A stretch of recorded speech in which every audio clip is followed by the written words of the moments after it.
Passage किस तरीके से करना चाहिए था और एक जो टेबल आई थी उसमें तुलना करनी थी, वो सारे क्वेश्चन देखते हैं।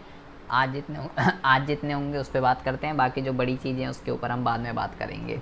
देखिए, सबसे पहला जो क्वेश्चन है इसके अंदर वो है कि स्टॉक और फ्लो, इसके अंदर क्या डिफरेंस है। इसमें 2 नंबर का आपसे जो है क्वेश्चन पूछा गया था, ठीक है। तो आप यहाँ पे लिखेंगे सबसे पहला, भाई स्टॉक क्या होता है। मैं आपको पहले भी बता चुका हूँ कि स्टॉक जो है जिस भी चीज़ को हम जो है at a particular point of time, एक एग्जैक्ट डेट पर हम जिस चीज़ को मेज़र करते हैं वो चीज़ स्टॉक होती है, ठीक है। 2 नंबर का था, तो 2 नंबर में सिंपल सी बात है, 2 ही चीज़ें लिखेंगे आप इसके अंदर। इसको जो है पर्टिकुलर पॉइंट ऑफ टाइम में मेज़र करते हैं, एट अ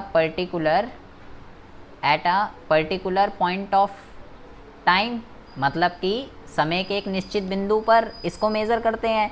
और इसको during the period of time मतलब कि समय काल के अंदर इसको मेज़र किया जाता है। इसका समय काल होता है, इसका समय काल नहीं होता।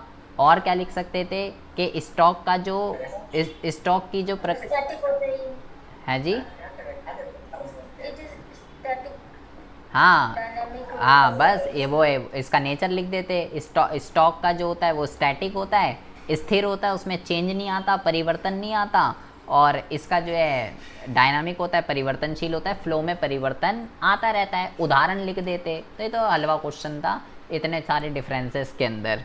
फिर है कि भाई कंजम्पशन गुड्स और कैपिटल गुड्स के अंदर जो है क्या डिफरेंस होता है। ये बेटा बहुत ही अच्छा क्वेश्चन है, आता है ये कई बारी। उपभोक्ता वस्तु और पूंजीगत वस्तु में क्या डिफरेंस है। तो सबसे पहले आप लिखते कि भैया इसका जो अंतिम प्रयोगकर्ता जो होता है ना, अंतिम प्रयोगकर्ता उपभोक्ता वस्तुओं का जो फाइनल यूज़र होता है वो होता है उपभोक्ता, सबसे पहली बात तो। और जबकि इसका जो फाइनल यूज़र होता है, अंतिम प्रयोगकर्ता, इसका कौन होता है, इसका होता है उत्पादक, प्रोड्यूसर। इसका फाइनल यूज़र जो है कंज्यूमर होता है और इसका फाइनल यूज़र जो है प्रोड्यूसर होता है। सबसे पहला डिफरेंस और सबसे मेन, क्योंकि उपभोक्ता वस्तुएं कौन सी होती है, जो उपभोक्ता यूज़ करता है। पूंजीगत वस्तुएं कौन सी होती हैं, पूंजीगत वस्तुएं कौन सी होती हैं, जो उत्पादक यूज़ करता है। सिंपल सी बात है, ठीक है। अच्छा जी, और क्या लिखेंगे, और ये लिखेंगे, पहला तो इसके अंदर ये लिख देंगे। इसके अंदर आप 2 नंबर का था तो कोई 2 पॉइंट जो है इसके अंदर आपको लिखने पड़ेंगे। दूसरा पॉइंट बताइए कोई, कि दूसरा पॉइंट इसके अंदर और क्या। और लो, बाद पहले में अर्थ लिख सकते थे आप, ये लो अर्थ भी लिख सकते हो आप, कि भाई उपभोक्ता वस्तुएं वह वस्तुएं होती हैं जो मानवीय आवश्यकताओं को प्रत्यक्ष रूप से संतुष्ट करती हैं, ख़त्म बात। और पूंजीगत वस्तुओं में क्या लिखते, पूंजीगत वस्तुएं वह वस्तुएं होती हैं जो उत्पादन की प्रक्रिया में लंबे समय तक चलती हैं, ये लिख देते। पहले में अर्थ लिख देते, दूसरे में ये लिख देते कि इसका यूज़र जो है वो उपभोक्ता होता है और इसका यूज़र जो है वो उत्पादक होता है। एक और अंतर बताइए कोई, अगर कोई एक और अंतर इसके अंदर बता सकता है तो। पहले में अर्थ लिख दिया, दूसरे में फाइनल यूज़र लिख दिया, और क्या लिख सकते थे इसके अंदर। उपभोक्ता वस्तुओं पर जीडीपी में रखते हैं। उपभोक्ता वस्तुओं पर जीडीपी लगती है, हाँ जीडीपी में कैलकुलेट करते हैं ना उनकी जो अच्छा वस्तुएं होती हैं, टेबल। अच्छा। तो पूंजीगत वस्तुओं को नहीं करते जीडीपी में कैलकुलेट। नहीं नहीं, नहीं नहीं, अच्छा उपभोग प्रक्रिया। अच्छा। शिवम बताना ज़रा, कोई क्या लिख सकते हैं इसके अंदर, एक और पॉइंट क्या आ सकता है इसके अंदर, एक और पॉइंट कोई भी मुझे बता दो आप में से कोई भी। अगर आप जो लिख के आए होगा, कोई किसी ने अटेंड किया है या आपको जो पता हो इसके रिगार्डिंग, तो बताइए क्या आ सकता है इसमें।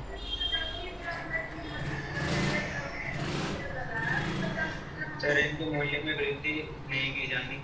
भाई सबसे पहली बात तो आप बेटा, आपका कॉन्सेप्ट ही क्लियर नहीं है। ये सबसे बड़ी मेन प्रॉब्लम तो ये है, आपको यही नहीं पता कि ये दोनों अंतिम वस्तुओं के प्रकार हैं। आप आगे की आप ये बेटा सर ये पूंजीगत का मूल्य अधिक होता है। बेटा ये दोनों ही अंतिम वस्तुएं हैं, ठीक है। ये जो हैं उपभोक्ता वस्तु या उपभोग वस्तु भी कह सकते हो इनको, और पूंजीगत वस्तु ही अंतिम वस्तुएं होती हैं। और ये जो कह रही है ना कि ये जीडीपी में शामिल होती है और ये जीडीपी में शामिल नहीं होती, दोनों ही जीडीपी में शामिल होती है, क्योंकि ये दोनों ही अंतिम वस्तु है। तो अंतिम वस्तु तो जीडीपी में शामिल होगी, जीडीपी में क्यों नहीं शामिल होंगी, दोनों शामिल होती हैं। और रही बात, ये लड़का कह रहा है कि भाई इसका मूल्य उच्च होता है और इसका मूल्य इतना उच्च नहीं होता, एक बार को ठीक है, लेकिन जैसे हमने पढ़ा है कि इसके अंदर जो ड्यूरेबल गुड्स होते हैं, जो टिकाऊ वस्तुएं होती हैं, जैसे कार, वहाँ पे फिर अप्लाई नहीं हो पाएगा। कार तो महंगी आती है ना, 5 लाख 10 लाख, सेम ऐसे ही मशीन है उसमें भी ऐसे ही होता है। तो आप ये लिख सकते थे कि भाई कि पहले में अर्थ लिख दिया, दूसरे में इसका फाइनल यूज़र लिख दिया। आप ये लिख सकते हो कि ये यहाँ पे आप ये लिख सकते थे कि ये उत्पादक की स्थिर परिसंपत्तियाँ होती हैं, ये उत्पादक की स्थिर परिसंपत्तियाँ होती हैं, ये आप लिख देते यहाँ पे, ठीक है। और यहाँ पे ये लिख देते कि उपभोक्ता वस्तुओं के अंदर जो टिकाऊ वस्तुएं होती हैं, आप लिखते उपभोग वस्तुओं के प्रकार में जो टिकाऊ वस्तुएं होती हैं वो उपभोक्ता की जो है स्थिर परिसंपत्तियाँ होती हैं। ये भी आप इसके अंदर लिख सकते थे। बेटा 2 नंबर का था तो 2 में अर्थ और वो इतना चल जाता। अच्छा जी, ये बेटा कई बार ही आता है एग्ज़ाम के अंदर। और जो इवनिंग वाला पेपर है उसके अंदर क्या आ गया, टिकाऊ वस्तु और गैर टिकाऊ वस्तु में अंतर बताइए। इसमें आपको ये दे दिया, शाम वाले में जो है टिकाऊ और गैर टिकाऊ वाले में अंतर दे दिया।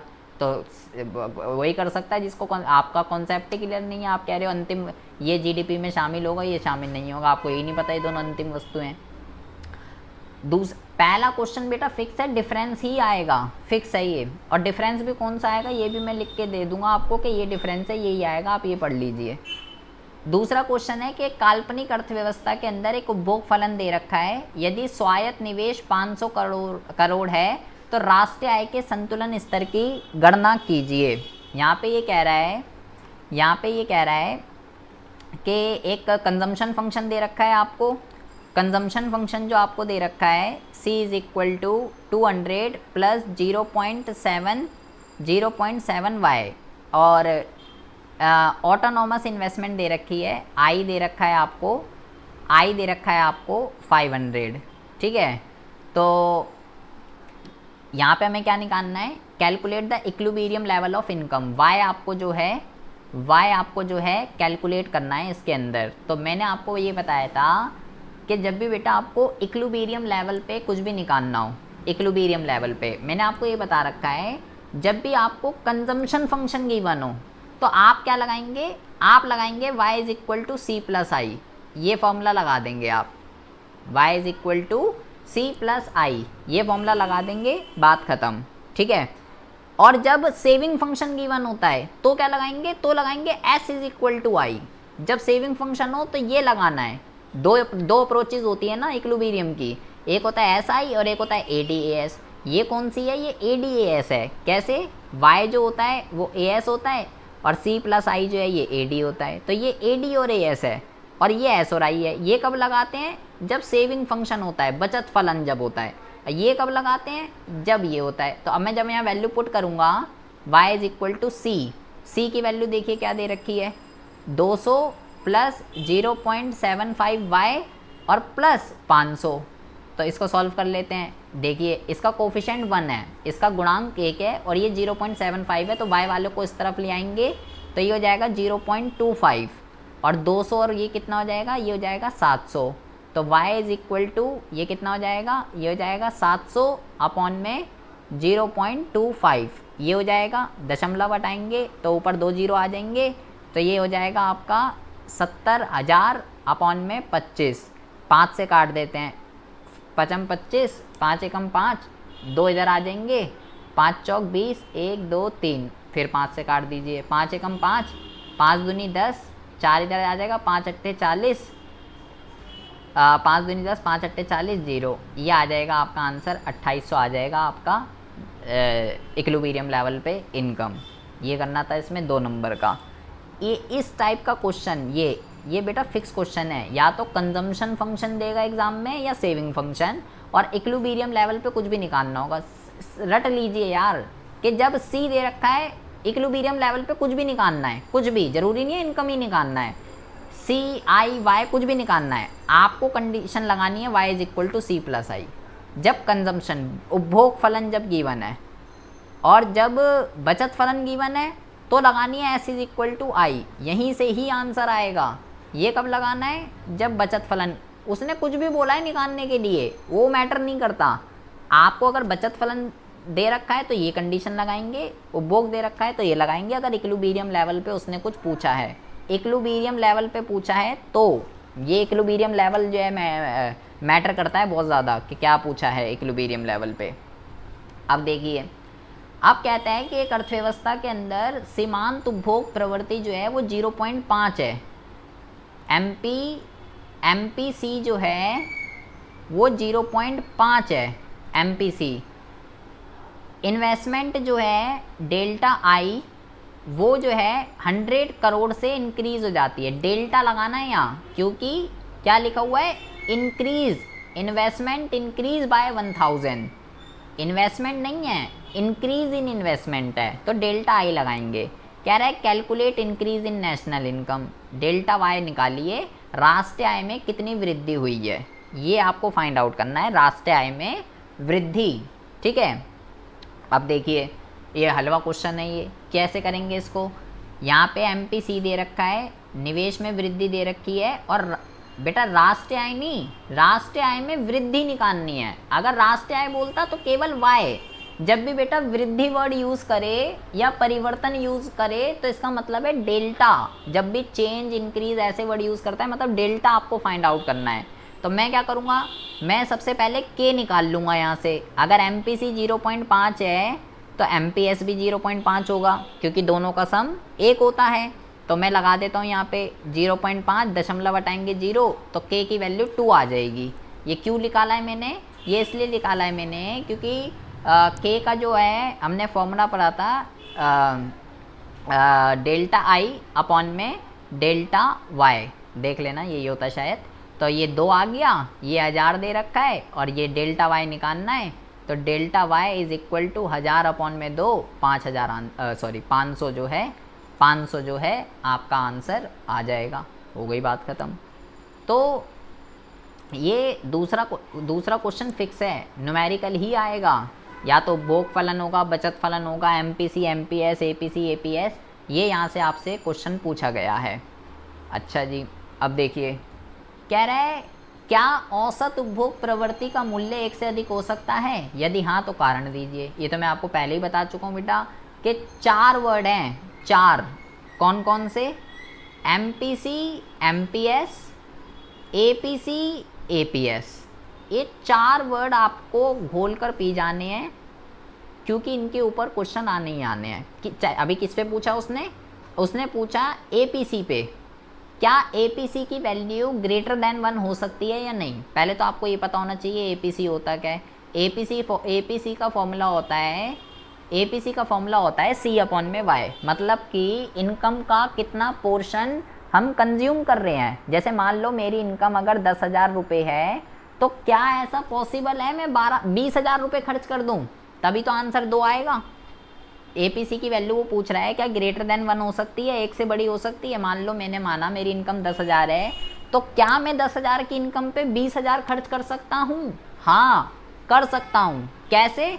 अबे भाई 10 तो मैं कमा रहा हूँ, 10 मैंने जो बचत कर रखी है, जो सेविंग कर रखी है, उसका मैं यूज़ कर लूँगा। एपीसी हो सकता है, लेकिन वहीं पे अगर हम एमपीसी की बात करें वो नहीं हो सकता। मैंने सबकी वैल्यू आपको बताई थी, एक एग्जांपल आपको दे के बताए थे। इसकी वैल्यू 0 से 1 के बीच में होती है, चाहे वो एमपीसी हो चाहे वो एमपीएस हो, इन दोनों की वैल्यू 0 से 1 के बीच में होती है। ये ना तो 1 से बड़े हो सकते ना 0 से छोटे हो सकते। एपीसी 1 से बड़ा हो सकता है, एपीएस नहीं हो सकता बेटा। सबके 5-5 अलग अलग तरीके के बताए थे कि माना ये है, ये इसकी वर्तमान में इतनी आय है, इसकी अगर बढ़ गई तो क्या होगा, घट गई तो क्या होगा, एक एक चीज़ आपको मैंने यहाँ पे बताई थी। अब देखिए उसके बाद है क्वेश्चन नंबर 4 में कि आर्थिक आधारिक संरचना और सामाजिक आधारिक संरचना किस प्रकार एक दूसरे पे निर्भर होते हैं? ये बहुत अच्छा क्वेश्चन है।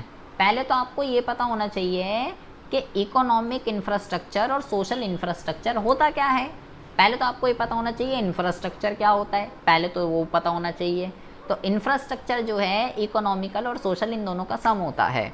इकोनॉमिकल के मैंने आपको बताए थे, लाइक आप कह सकते हो रोड है, ब्रिज है, ठीक है, पावर है, इंफॉर्मेशन है, ट्रांसपोर्टेशन है, ये सब चीज़ें जो हैं इकोनॉमिकल के अंदर आती हैं। जबकि सोशल की अगर हम बात करते हैं, सोशल के अंदर क्या आता है बेटा? सोशल के अंदर आता है एजुकेशन आती है, हेल्थ आती है, एजुकेशन, हेल्थ, ये सब सोशल के तत्व हैं, ठीक है। शिक्षा, स्वास्थ्य, ये इसके हैं। तो हमें ये बताना है, यहाँ पे डिफरेंस नहीं बताना हमें इसके अंदर कि इकोनॉमिकल और सोशल में क्या डिफरेंस है, डिफरेंस नहीं बताना हमें बताना है कि ये एक दूसरे पे डिपेंड कैसे हैं, निर्भर कैसे हैं। निर्भर का मतलब क्या होता है कि भाई अगर ये चीज़ बढ़ेगी तो इसकी भी ज़रूरत पड़ेगी, अगर ये चीज़ की ज़रूरत पड़ेगी तो इसकी भी बढ़ेगी। ये सब चीज़ें जो हैं हमें यहाँ पे बतानी है, डिफरेंस नहीं बताना। तो प्रॉपर इसमें आप क्या लिख सकते थे सिस्टमेटिक वे में? बताना ज़रा, कोई अगर किसी ने इसको अटैम्प्ट करा ही होगा, क्योंकि ऑल्टरनेटिव में तो कुछ है नहीं। किससे पूछूं मैं इसको? शिवम क्या लिख के आए हो इसके अंदर, चलो बताओ। सर मेरे को तो था ही नहीं क्वेश्चन। हैं जी? मेरे में तो आया नहीं वाला क्वेश्चन।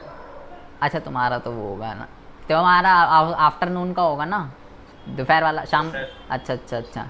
हाँ, अमिता क्या लिख के आई हो इसके अंदर? इकोनॉमिकल और सोशल इंफ्रास्ट्रक्चर कैसे डिपेंड है एक दूसरे पे? कुछ लिख के आई हो या छोड़ के आ गई? लिखा तो था सर। लिखा तो था। वो कहाँ गई वो? किरण क्या लिख के आई हो इसके अंदर? मैंने दूसरा किया है, चॉइस है ना इसमें। इसमें चॉइस कहाँ है? मेरे को तो कहीं नहीं दिख रही इसके अंदर चॉइस। सर है। अच्छा, इसमें पूछ रहा है कि कृषि रसायन जैसे रासायनिक, चलो इसका बताइए क्या लिख के आए हो। ज़्यादा खाद का यूज़ करने से भूमि का क्षय होता है, उपजाऊपन खत्म हो जाती है। अच्छा, हाँ,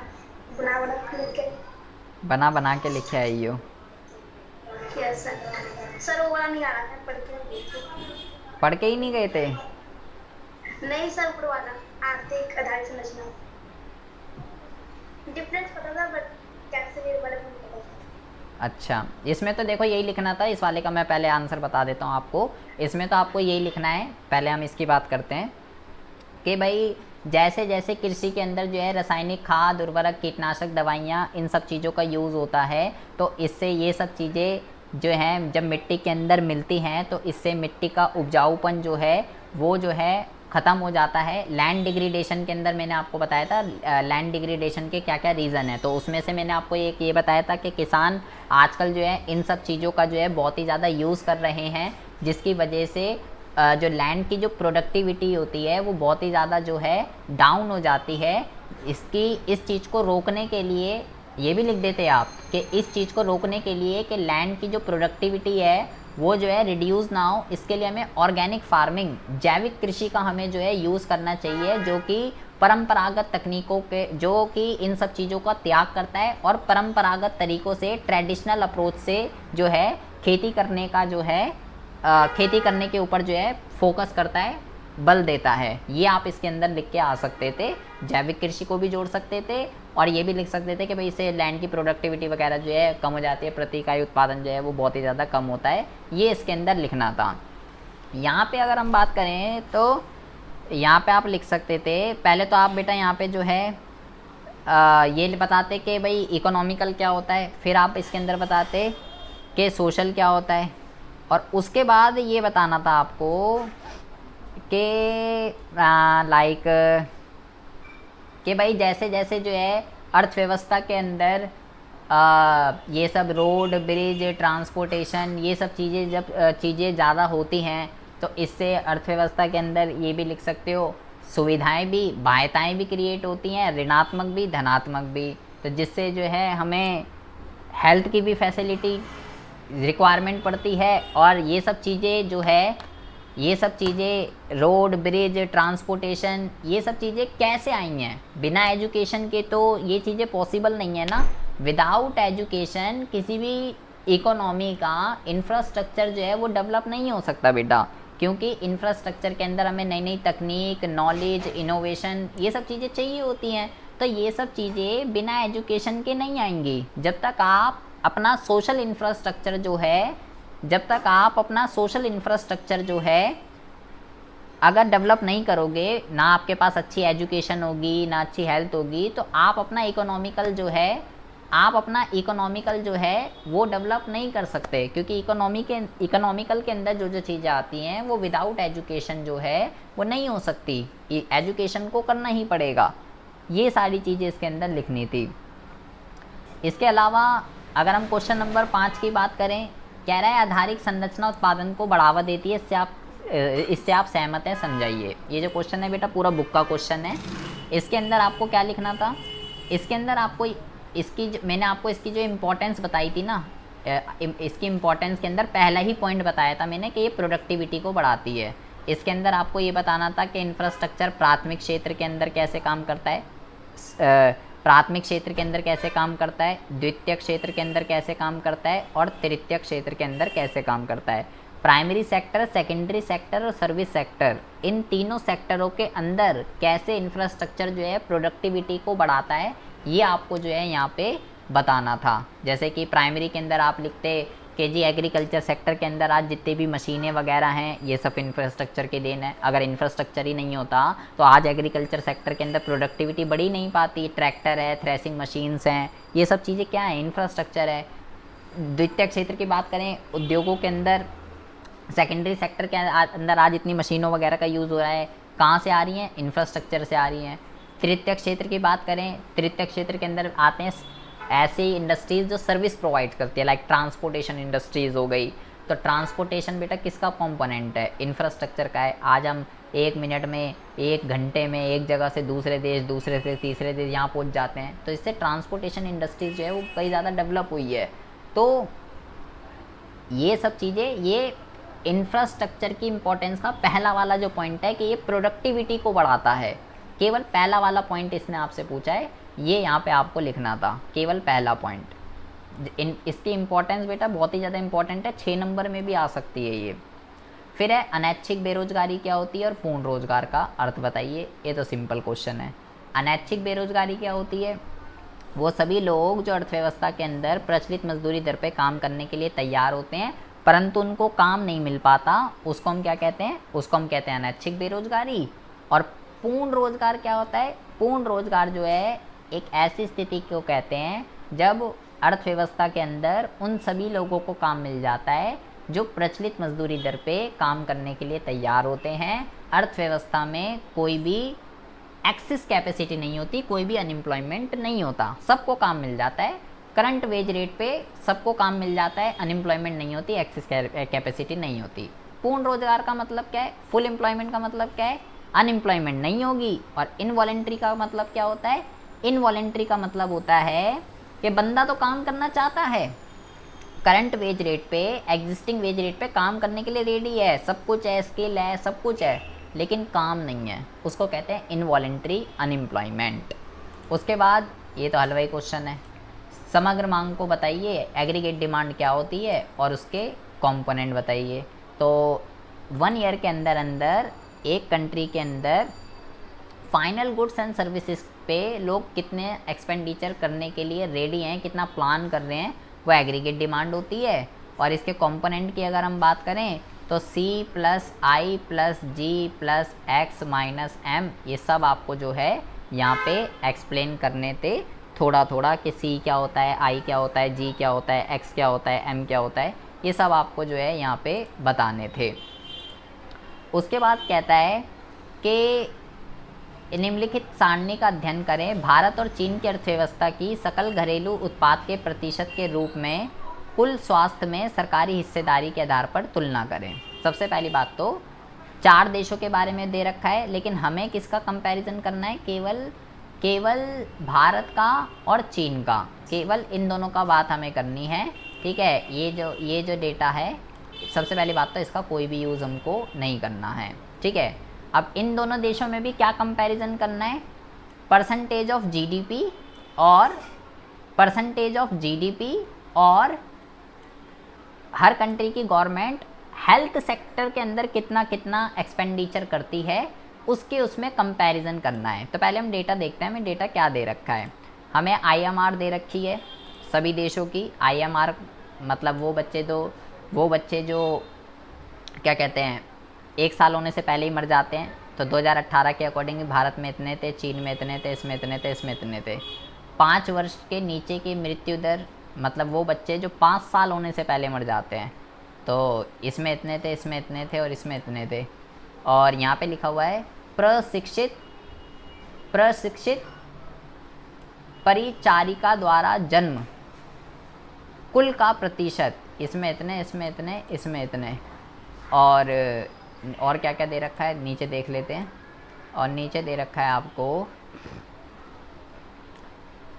डीपीटी, और नीचे दे रखा है जीडीपी के प्रतिशत के रूप में कुल स्वास्थ्य व्यय में सरकारी हिस्सेदारी।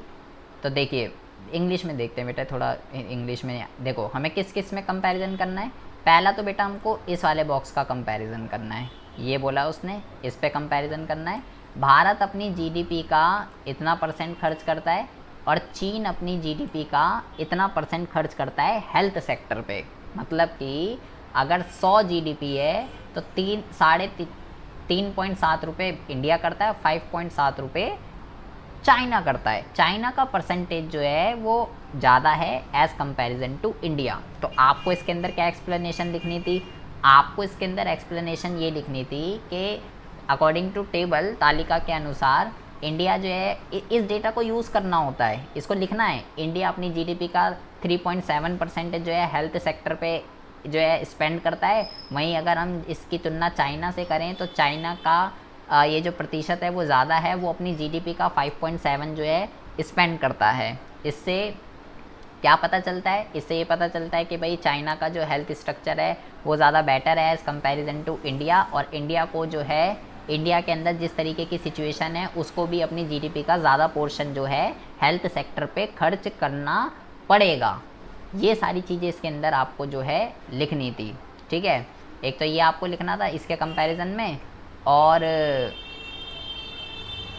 ये भी लिख सकते थे कि एक विकासशील देश होने के नाते भारत को अपनी जीडीपी का जो है ज़्यादा पोर्शन जो है वो खर्च करना चाहिए, क्योंकि ये एक विकासशील देश है, विकास करना है तो भैया ये सब करना पड़ेगा।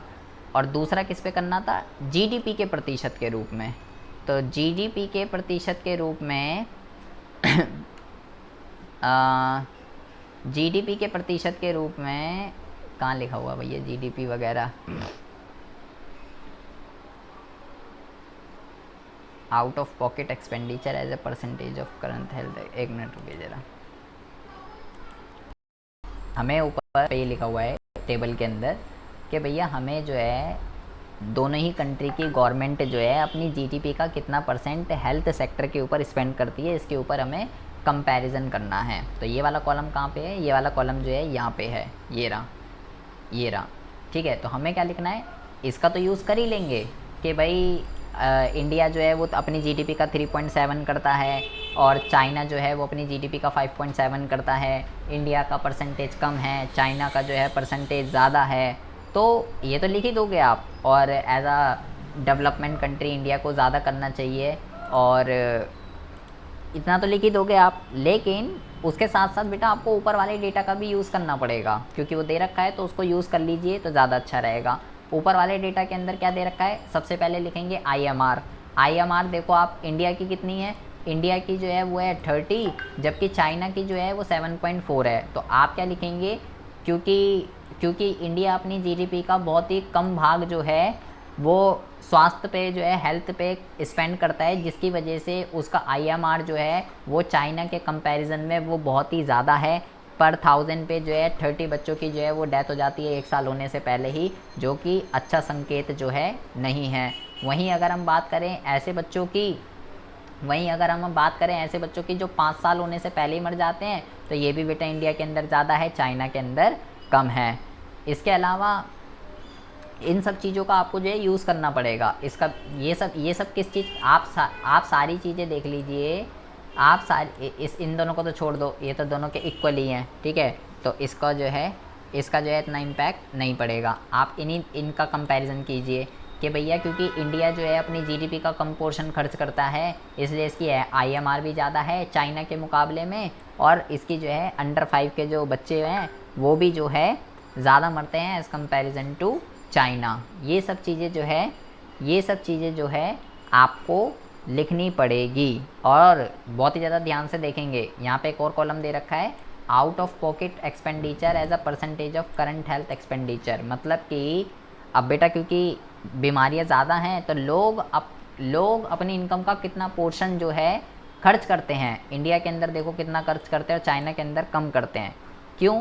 क्योंकि इंडिया के अंदर बेटा सिंपल सी बात है, अगर हेल्थ स्ट्रक्चर अच्छा नहीं होगा, बीमारियाँ ज़्यादा होंगी तो ज़्यादा पैसे खर्च करने पड़ेंगे, और सब कुछ प्राइवेटाइजेशन होया जा रहा है आजकल। तो प्राइवेटाइजेशन की वजह से बहुत ही ज़्यादा कॉस्टली हो रहा है, अफोर्डेबल नहीं हो पा रहा है। इस वजह से इनकम का ज़्यादा पोर्शन जो है वो हेल्थ सेक्टर पे जो है स्पेंड हो रहा है। ये सारी चीज़ें आपको यूज़ करनी हैं। इन दोनों का यूज़ करके आपको बाकी सारी चीज़ों को भी एक्सप्लेन करना पड़ेगा इसके अंदर। ये करना है इसके अंदर, और कुछ नहीं करना था। ये बेटा जो तालिका का एक क्वेश्चन है, फिक्स ना एग्ज़ाम में एक क्वेश्चन आएगा ही आएगा, ऐसे ही पहले भी आया था, जो सैम्पल पेपर में मैंने आपको दिखा रखा है और इसमें भी है। ये फ्री के क्वेश्चन है आपके लिए, फ्री के, कुछ नहीं करना आपको। इसके अंदर सब कुछ दे रखा है, इस टेबल को एक्सप्लेन कर देना है कि भाई इसका इतना, इसका इतना, ये ज़्यादा, ये कम है, ख़त्म बात। उसके बाद यहाँ पे कि ये लंबा चौड़ा सा एक ये डायग्राम कह रहा हूँ, यहाँ पे ये दे रखा है, क्या क्या दे रखा है तो पढ़ लेते हैं ज़रा, क्या लिखा हुआ है। ये लिखा हुआ है जी, भारत के पक्ष में दूसरा कारक, ये इतना सही दे रखा है क्या, फिर इंग्लिश में दे रखा है। चीन में लागू की गई एक संतान नीति का निहितार्थ क्या है? इसके कंपैरिजन, अच्छा इसको पढ़ के हमें 8 और 9 क्वेश्चन का आंसर देना था। तो इसका आंसर यहाँ पे तो जो है मेरे को तो नहीं लग रहा है यहाँ पे कहीं एक संतान नीति के बारे में लिखा हुआ है। यहाँ पे आप लिखेंगे बेटा वन चाइल्ड पॉलिसी के निहितार्थ आपको बताने हैं, वन चाइल्ड पॉलिसी के। तो वन चाइल्ड पॉलिसी के निहितार्थ आप क्या लिखेंगे? वन चाइल्ड पॉलिसी के निहितार्थ का मतलब होता है कि उसका प्रभाव आपको लिखना है कि जब चाइना ने इसको अडॉप्ट किया था 1970 के अंदर, तो उससे क्या क्या रिज़ल्ट निकला। तो इसके अंदर आपको ज़्यादा लिखना पड़ेगा। पहले आप लिखेंगे कि भाई वन चाइल्ड पॉलिसी होती क्या है, ठीक है, चाइना ने इसको जो है कब अडॉप्ट किया, इसको अडॉप्ट करने की वजह से चाइना की जनसंख्या की जो वृद्धि दर है वो भारत के कंपैरिजन में या पाकिस्तान के कंपैरिजन में, मैंने जो आपको वो डेवलपमेंट वाला बताया था, इसके कंपैरिजन में चाइना की जो जनसंख्या की वृद्धि दर है वो बहुत ही ज़्यादा जो है कम हो गई थी, 0 पॉइंट कुछ % जो है हो गई थी। जनसंख्या वृद्धि की दर का मतलब क्या होता है? पॉपुलेशन ग्रोथ रेट के बच्चे जो हैं किस रेट से पैदा हो रहे हैं उसको कहते हैं। तो वो बहुत ही ज़्यादा जो है कम हो गई थी। अब क्योंकि भैया एक सिस्टमेटिक वे से चल रहा है फैमिली, अब जब ज़्यादा पॉपुलेशन नहीं बढ़ रही है, एक सिस्टमेटिक वे से पॉपुलेशन बढ़ रही है, तो सिंपल सी बात है इससे हम जो है रिसोर्सेज वगैरह को जो है अच्छी तरीके से यूटिलाइजेशन कर पाएंगे, चाहे वो ह्यूमन हो चाहे वो नेचुरल हो, कोई सा भी रिसोर्स हो, कंट्री जो है अपने रिसोर्सेज का अच्छी तरीके से यूटिलाइजेशन कर पाएगी। ये सारी की सारी चीज़ें इसके अंदर लिखनी थी, बट और भी इसके अंदर बेटर लिखा जा सकता था। इसके अंदर बेटर क्या लिखा जाएगा और इससे अच्छा, इसका मैं शायद सपोर्ट मटेरियल के अंदर देखूंगा कि इसके अंदर और आप इसके अंदर क्या क्या लिख सकते हो। ये बेटा अच्छा क्वेश्चन है, दोबारा भी रिपीट हो सकता है, इसके बारे में भी आप पढ़ के जाइएगा। वन चाइल्ड पॉलिसी क्या होती है, क्या है, और ये प्रभाव में दोबारा से देख के बताऊंगा कि इसमें और अच्छा आप क्या लिख सकते हो। ये मैंने आपको बताया था महान सरवारा सांस्कृतिक कार्यक्रम, इसके अंदर क्या होता है, इसके अंदर क्या होता है ये बताएगी लड़की। क्या होता है संजना इसके अंदर? प्रोलैक्टिन रिवॉल्यूशन क्या है ये पता है कुछ? चीन के छात्रों और जो विशेषज्ञ थे ना, उनसे उन लोगों को ग्रामीण क्षेत्रों में भेजा गया था, वो कृषि और उनके बारे में जानकारी के लिए, जानकारी हासिल करने के लिए।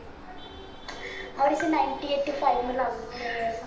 हाँ, लेकिन इसके अंदर आपको और लिखना पड़ेगा क्योंकि 3 नंबर का क्वेश्चन है।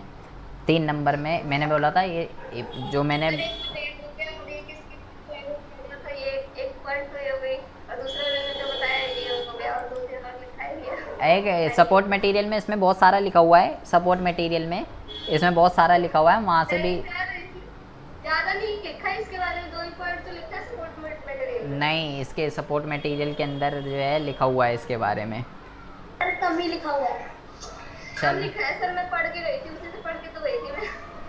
अच्छा, तो कोई नहीं, जितना मैंने लिख बताया था उतना ही लिख देते, वो भी चल जाता। फिर एक ये क्वेश्चन है, इस टाइप का क्वेश्चन भी फिक्स है एग्ज़ाम में, किसको ऐड करेंगे और किसको ऐड नहीं करेंगे। ये कॉन्सेप्ट तभी आ सकता है जब आपको ये पता है राष्ट्रीय आय क्या होती है, घरेलू आय क्या होती है, घरेलू सी। ऐड कर देंगे, लास्ट को नहीं करेंगे सर। अच्छा, कह रहा है भारतीय निवासियों द्वारा भारत में स्थित चीनी दूतावास में कार्य करने के लिए प्राप्त वेतन, ये तो ऐड होगा। भारतीय बैंक द्वारा अपनी विदेशी शाखा से अर्जित लाभ, ये भी ऐड होगा। और ये ऐड नहीं होगा। सही कह रही है लड़की, पहली बार एक क्वेश्चन सही करके आई है। अब जो है उसके बाद कह रहा है फिक्स क्वेश्चन है बेटा ये, या तो एक्सेस डिमांड या डेफिसिट डिमांड, या तो एक्सेस डिमांड पे क्वेश्चन आएगा या डेफिसिट डिमांड पे क्वेश्चन आएगा, लेकिन आएगा ज़रूर, ये कंफर्म है। तो क्या ये इसके अंदर क्या लिखेंगे, इसके अंदर जो है सबसे पहले तो आप लिखेंगे कि भाई एक्सेस डिमांड जो है ये होती क्या है। तो क्या होती है एक्सेस डिमांड, मान लीजिए ये एग्रीगेट सप्लाई है और ये एग्रीगेट डिमांड है, ठीक है, प्लान वाली। तो एक्सेस डिमांड क्या होती है, जब एक्चुअल वाली जो है, ज्यादा हो जाता जब एक्चुअल वाली जो है वो ज़्यादा हो जाती है प्लान वाली से, तो उसको हम क्या कहते हैं, भाई मैंने सोचा था इतनी हो गई और हो गई इतनी, तो ये जो गैप क्रिएट होता है ये वाला, इसको हम क्या कहते हैं, इसको हम जो है एक्सेस डिमांड के नाम से जानते हैं।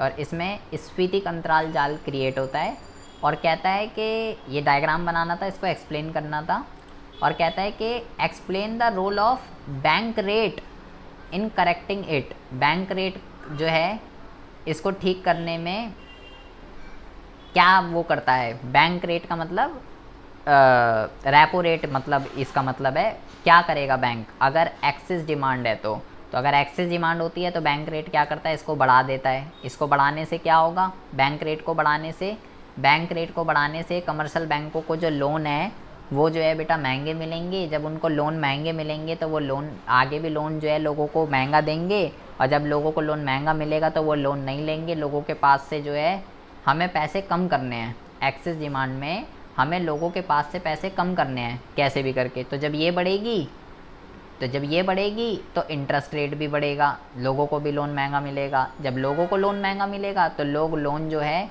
वो कम लेंगे। जब लोग लोन कम लेंगे तो लोगों के पास पैसे जो हैं वो कम हो जाएंगे। जब लोगों के पास पैसे कम हो जाएंगे तो डिमांड जो है वो करेंगे ही नहीं, क्योंकि डिमांड तो तब करते हैं ना जब पैसे होते हैं। जब पैसे ही नहीं होंगे तो डिमांड क्या करेंगे, खाक करेंगे।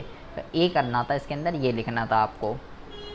उसके बाद कहता है कि भैया ये एक न्यूमेरिकल दे रखा था, इसके अंदर आपको कह रहा है राष्ट्रीय आय के मूल्य की गणना कीजिए। ये हलवा क्वेश्चन था, राष्ट्रीय आय निकालनी है। कर्मचारियों का पारिश्रमिक ये दे रखा, मिश्रित आय ये दे रखी, किराया ये दे रखा, लाभ ये दे रखा, बाकी और वो देख लेते हैं। ये हो गए 900 और 800 कितने हो गए, compensation of employ self mix income. 800 और 900 कितने होते हैं, 1700 तो ये हो गए, 1700 तो ये हो गए, और बाकी किराया ये हो गया 950, ये हो गए 1700 और 950 कितने हो गए, 2650, ठीक है 2650 ये हो गए। और जो है 2650 ये हो गए।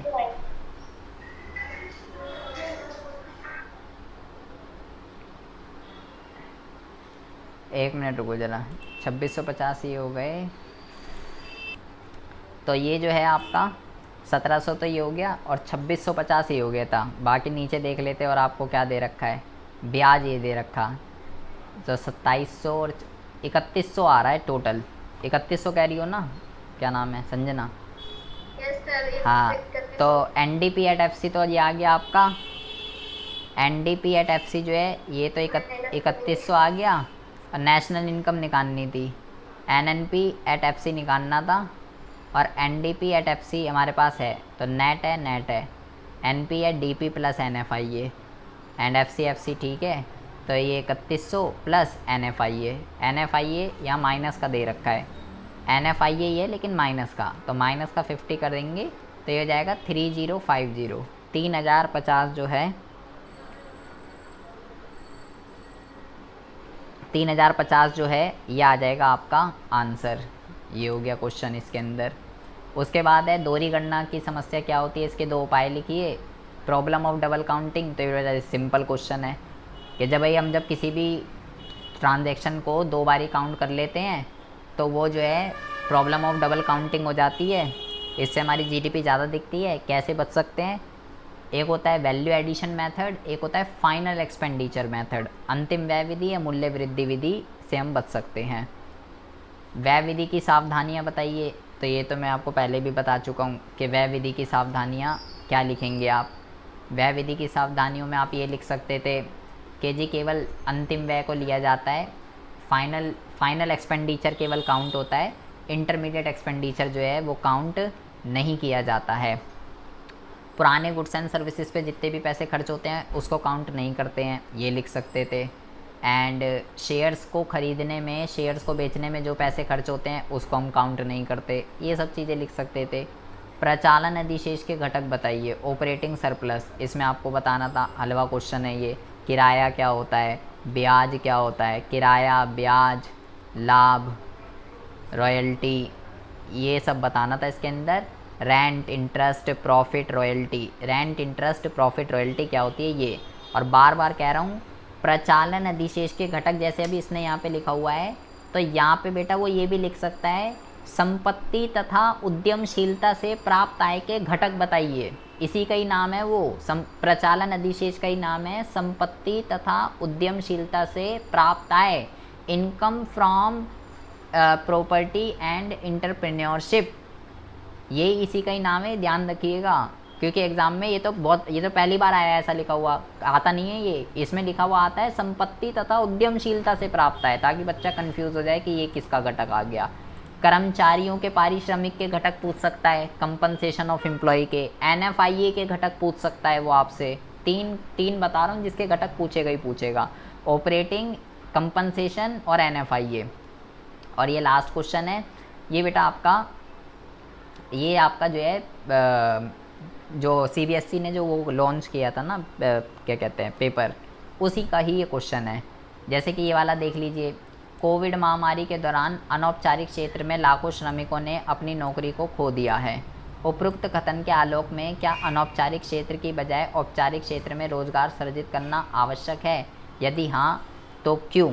तो पहले आप लिखेंगे हाँ जी बिल्कुल ऐसा हुआ है कि भैया कोविड के टाइम पे अनौपचारिक क्षेत्र के अंदर जो है लाखों लोगों ने अपनी जॉब खो दी है। औपचारिक क्षेत्र कौन सा होता है बेटा, औपचारिक क्षेत्र जिसमें फ़िक्स होती है जॉब, ऐसी जॉब से नहीं निकालते, यहाँ पे जो है आपकी जॉब फिक्स होती है, ऐसे ही आप जो है जॉब से नहीं निकाले जाते हो, ये सब चीज़ें लिखनी थी। औपचारिक क्षेत्र और अनौपचारिक क्षेत्र के बारे में आपको पूरा पता होना चाहिए।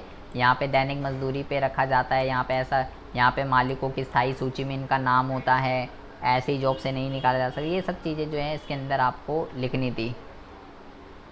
और इसके अंदर आप क्या लिखते, लास्ट क्वेश्चन जो है ये ऊपर वाला 10वां क्वेश्चन, वो औपचारिक हो तो उसका समय सीमा फिक्स होता है। ऐसा नहीं है, औपचारिक की समय सीमा फिक्स होती है, ज़्यादातर में तो फिक्स होते हैं ना। क्यों होती है बेटा, अगर मैं कहीं से कंपनी में जॉब कर रहा हूँ तो मेरी समय सीमा क्या है, सरकारी की नहीं बात कर रहे कि रिटायर हो जाएगा वो, प्राइवेट भी तो आते हैं ना बेटा औपचारिक के अंदर, ज़रूरी थोड़ी है सरकारी आते हैं, प्राइवेट भी तो आते हैं। यहाँ पे लिखा हुआ है विकासशील देशों, ये लड़की 10वां कह रही है, पहले ये जो है, पहले 1 मिनट रुको जरा। विकासशील देशों की बढ़ती जनसंख्या और समृद्धि उपभोग और उत्पादक मानव को पर्यावरण पर भारी दबाव डाला है। यहाँ पे जो है बेटा ये लिखना है कि बढ़ती हुई जनसंख्या आखिर कैसे पर्यावरण संकट का वो है, और लोग जिस तरीके से उपभोक्ता उत्पादक जिस तरीके से नेचुरल रिसोर्सेज वगैरह इन सब चीज़ों का यूज़ कर रहे हैं, तो वो किस तरीके से पर्यावरण संकट क्रिएट कर रहा है। आप चाहो तो आप चाहो तो बेटा इसके अंदर ये भी लिख सकते थे, केयरिंग कैपेसिटी और अब्जॉर्प्शन कैपेसिटी। ठीक है, ये जो 2 रीज़न पूछ रहा है ना, इसने घुमा के क्वेश्चन पूछ लिया है। आप यहाँ पे केयरिंग कैपेसिटी और अब्जॉर्प्शन कैपेसिटी अगर लिख दो तो ज़्यादा बेटर है, क्योंकि पर्यावरण संकट के तो 2 ही रीज़न है ना, एक केयरिंग कैपेसिटी, एक अब्जॉर्प्शन कैपेसिटी। तो उन्होंने घुमा के दिया क्वेश्चन को, वो लिख देते तो ज़्यादा बढ़िया रहता है इसके अंदर। अच्छा 10वां क्वेश्चन ये क्या कह रही है लड़की, 10वां क्वेश्चन कौन सा है? इसमें तो बेटा ये बताना है किसको ऐड करेंगे और किसको ऐड नहीं करेंगे। ये तो सिंपल है, ये वाला जो है ये शामिल होगा राष्ट्रीय आय के अंदर, ये भी शामिल होगा राष्ट्रीय आय के अंदर। ठीक है, और ये राष्ट्रीय आय में शामिल नहीं होगा। इसमें तो बस ये बताना है कौन शामिल होगा और कौन शामिल नहीं होगा, और क्यों होगा ये भी बेटा कारण ज़रूर लिखना है। आप अगर ये लिख दोगे केवल कि जी हाँ जी ये तो ऐड होगा, ये शामिल होगा, आपने बस ये लिख दिया शामिल होगा, ये नहीं होगा, ये लिख दिया बेटा, नंबर नहीं मिलेंगे। मैं पहले ही कह रहा हूँ, ये तो कोई भी लिख देगा, लेकिन क्यों आप उस कारण भी देना है, कारण के नंबर हैं इसके अंदर। ये नहीं ये शामिल होगा या नहीं होगा ये लिख दिया, इसके नंबर नहीं है बेटा, कारण के नंबर हैं। बताना ज़रा संजना, ये दूसरा वाला क्यों होगा शामिल? आप कह रहे हो भाई इसको शामिल कर दो, क्यों होगा ये शामिल? नहीं पता, बस मैं तो सपोर्ट में पढ़ के गई थी, उसमें देखा था वहाँ पे लिखा हुआ था, वहीं से पढ़ा था मैंने, है ना संजना?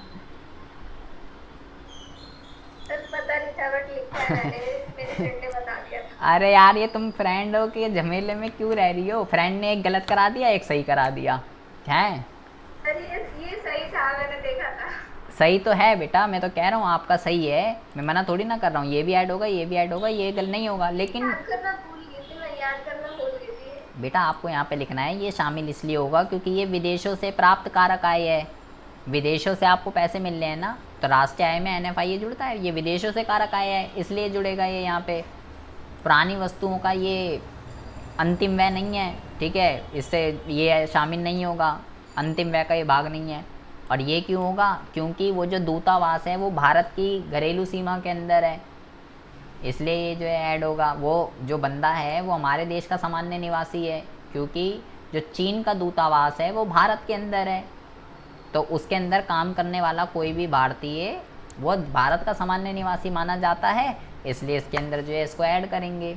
ये सारी चीज़ें इसके अंदर लिखनी थी। रीज़न के नंबर है, बार बार कह रहा हूँ, अगर रीज़न नहीं लिखोगे सिर्फ इसमें लिख दिया हाँ जी ऐड करेंगे ऐड करेंगे, ऐड नहीं करेंगे, ये 3 नंबर में से आपको नहीं मिलेगा, 0 मिलेगा। आप तो सोच रहे हो मेरा तो बढ़िया हो गया, ये 3 नंबर मिल गए, लेकिन अगर कारण नहीं दिया तो 0 हैं, चाहे आपने तीनों सही लिखे हैं कि ऐड करेंगे या ऐड नहीं करेंगे।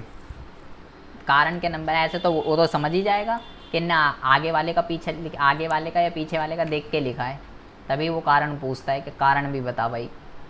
ये बेटा दोनों अच्छे क्वेश्चन हैं, ये अच्छे क्वेश्चन है, इसको कर लीजिएगा बस। अब अगली क्लास में हम जो है वो शाम वाला पेपर करेंगे। इसमें अच्छे दो क्वेश्चन इसमें बेटा बहुत अच्छे हैं।